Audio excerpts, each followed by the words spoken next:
Anyway, we're back with the weekly grind. What's up, guys? Today we're going to be talking about string length. I just wanted to make this short and sweet. So first of all, let's start out with what type of strings I'm using, and then we'll go into the play styles and whatnot on string length.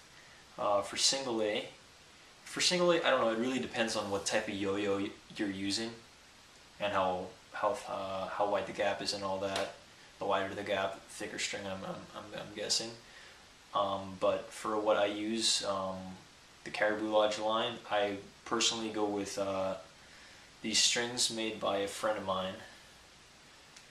He makes them really long so I can adjust it from time to time, but yeah, they don't really have a name. But they're made by Jobert, and he makes a really good string. So if you want string from him, you can send me a PM about that if ever, and I can refer you to him. Anyway, for string length, I usually pinch the end of the string, pull it out, and once it hits the line here that cuts the shirt, I usually just pull it a little bit more, right there, and then I make the knot. Pack. There you go. That's one. Other strings I use are Yo-Yo Nation highlights. Yo-Yo Nation highlights, yeah, really good stuff.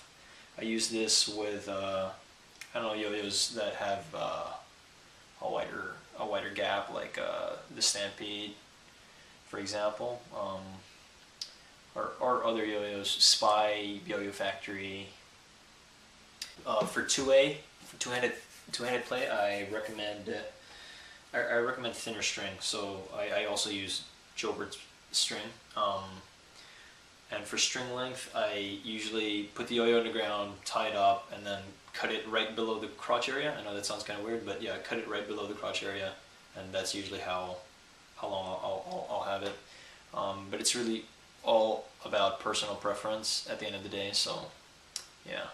With 3A, I don't really play 3A, so I don't really know string length, but I guess it would be somewhat close to the same length that I do for single A.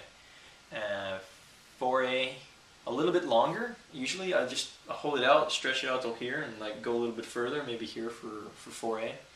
And then for 5A, I like to keep them short, so I usually cut it right about here, right before the line. And then yeah, rather than the normal way of cutting strings where you stand up and you cut it at the belly button, I guess this is a new and improved way, or at least my way of doing it.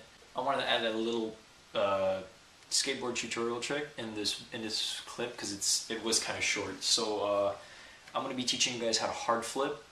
First of all, you're going to have to know how to do kick flips and frontside pop shove-its. So get those hammered down first before moving to the hard flip.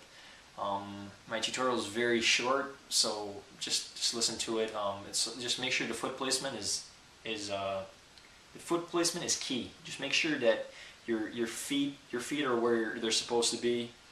You do the frontside pop shove it, and it has to be one smooth motion where you spread your legs out apart. The board will flip like this way, and it will kind of go under your nads while you do it. Well, if you have nads, and like it just flips like this way, and you usually catch with your front foot and just level it out, man. It's a little bit more of an advanced trick, but for all you skate heads out there that want to learn how to do hard flips, yeah, that's how I do them. You're gonna put your back foot right about on the tail, like you would set it up for a frontside pop shove it, and the front foot kind of like a kick flip. Make sure your foot's leaning off a little bit more, the heel, or something like this.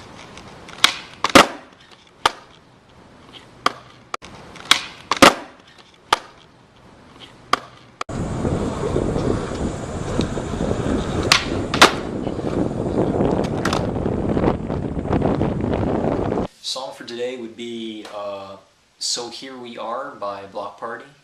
Actually, Block Party is awesome. Like I remember for one whole year I put two of their albums in my iPod, and that's what I'd listen to a lot when I put it on shuffle.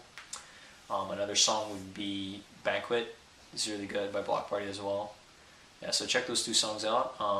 I highly recommend Block Party. They got some good remixes as well on YouTube. Check it out. Later, guys.